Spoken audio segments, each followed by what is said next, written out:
let's talk about navigating self-care in shared spaces.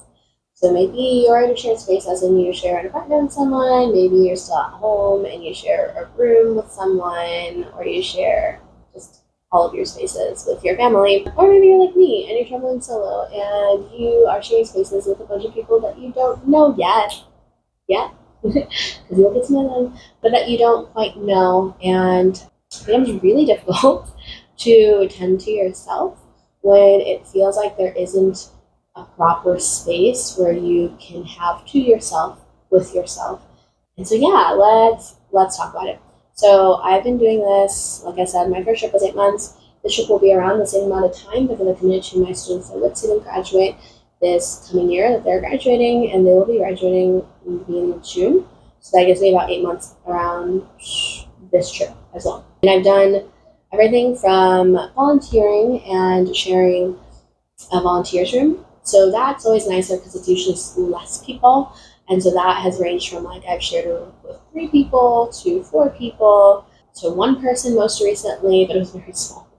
To also like being in dorms where I've had a dorm of 15 people or 20 people or 12 people or 8 people, so on and so forth. And then also depending on how big the hostel is, the shared spaces, and how frequent folks are within the hostel, also super affected just kind of how I was taking care of myself. So anyway, so I've had morning routines that I've been pretty consistent with over the years, and they've changed based on where I'm at and what my needs are and what my priorities are in the moment. But generally, they've always consisted with general like care and self care in the morning, being like skincare, taking care of my teeth, listening to something that's affirming, doing a small meditation, and doing usually a tarot reading for myself. That has generally just been like what's energy for the day type of things. And yeah, and then other things have kind of fluctuated. Most recently, my morning routine has looked like doing all that I've mentioned, plus setting what I want to get done for the day, and stretching, drinking water as soon as I wake up, and affirmations for myself. And I normally incorporate doing my affirmations with like putting on my sunscreen, giving myself a lymphatic drainage massage, etc. And so, yeah, that has difficulty, the ability to do it has ranged. In certain hostels, for example, in hostels that are on the beach, folks tend to be not in the hostel most of the time because they tend to want to capitalize on the fact that they're at a beach, especially if they're not from an area that has a beach.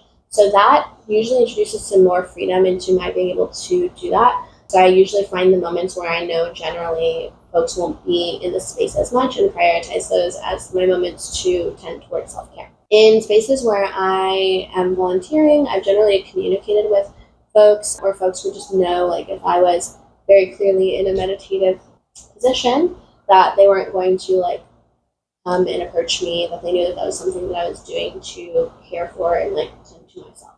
So yeah, I generally have like looked at, I've been in spaces where the hostel is quite big and has like random little nooks and crannies that you can find. So I remember in one when I was in my student day in Mexico, there was this like prayer room that pretty much no one ever went to.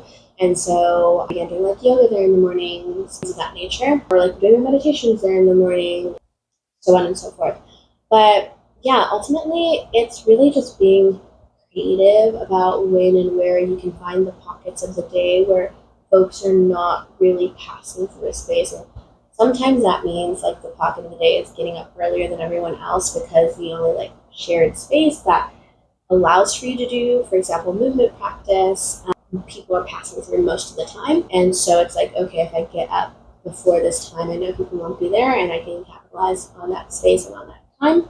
Another thing that I feel that has been helpful, especially when it was in a smaller space, is just communicating with people to share a room with, especially when volunteering. So if you're in a space where you're sharing with family or with roommates, just communicating like, hey, these are things that I do for self-care. If it's okay, like I'd like to set the expectation that this, like I know that I want to do this movement practice from this time to this time. Is that like, does that work for everyone? Are you all okay with not having access to the space? Because for me, it is important to be able to have that space for myself. And if that's not, communicating and having that conversation of what that can look like and how you can make that work. Yeah, it's challenging, but it's definitely something that is like within reach.